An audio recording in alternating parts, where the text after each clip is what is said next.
का हल्का में नहीं लेना है। रोग ह दूर होई तब एकरे मन के सानिध्य में होई। ये शारीरिक रोग ला दूर करते। मैं हर साल एक नंबर की थो कि ये डॉक्टर साहब मन है ना हमर जम्मो जन के शारीरिक रोग ला दूर करते और यहाँ जिन सत्संग होत ना वो मानव जीवन के मानसिक रोग ला दूर करते। तब ऐसा दोनों डॉक्टर हमारे जगह मौजूद है। एला हमन हा वैद्य की देथन, डॉक्टर साहब मन ला वैद्य की देथन तो हमार रामचरित मानस ला हम औषधिक संज्ञा देथन। और दोनों बगैर जीवन अधूरा है। डॉक्टर के बगैर और दवाई बगैर। डॉक्टर के बिना बताए हमरे हमर दवाई खाबे तो मरबे बांधे बता।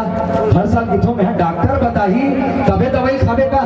और डॉक्टर के बिना बताए कोनो 10 टन दवाई बोझ डरेस तब तो राम नाम सत्य है। तब डॉक्टर है बताही तो इसना खा और दवाई का था सब डॉक्टर ले नहीं पूछते तो हो गड़बड़। दोनों चीज गड़बड़ है। तब वैद्य और औषधि ये राम कथा में दोनों जन के हम मुलाकात करते हैं। औषधि के रूप में हमारे बीच में रामचरित मानस आवे जेकर अवगाहन हुआ थे। और ये मंच में विराजमान है वैद्य मन, डॉक्टर मन जेकर भरपूर सहयोग रहे।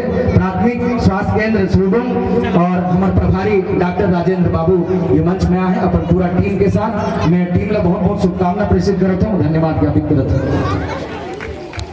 भगवान के अवतरण हम विदुर पर हुई से कौन कहते कि भगवान के अवतरण जन है कंस और रावण के लिए होते। वो तो निमित्त बनते प्यारे सज्जन। अपराधी लमारे पर, दुराचारी लमारे पर। देख रहे सिद्ध गोस्वामी तुलसीदास जी है यही रामचरित मानस में लिखी ना, सो केवल भगतन हित लागी अवतरे अपने भगत हित। भगवान जो है भक्तों के हित के लिए धरती में अवतार लेते हैं। भगवान सबके पीर को हरण करते हैं। पुरनूत है पुरनूर है, पुरनूत है पुरनूर है, सुंदर है मेरा पीर। ये सच है कि मुकद्दर का सिकंदर है मेरा पीर। क्या पूछते हो तुम मेरे पीर की तारीफ। अल्लाह की रहमत का समंदर है मेरा पीर, अल्लाह की रहमत का समंदर है मेरा पीर। ये ऐसे पीर हरने वाले भगवान अकारण करुणा करने वाले आज मनु और शत्रुपा पर करुणा करते हैं। और जन्म जन्म पर उन्होंने अनुराग मांगा है भगवान के श्री चरणों में। और उनको एवं अस्तुतर करके वरदान देते हैं कि जब तुम मनु, शत्रुपा, दशरथ और कौशल्या के रूप में इस धरती पर अवधपुर में आओगे तब मैं आपके गोद में, आपकी गोदी में ललना के रूप में आऊंगा।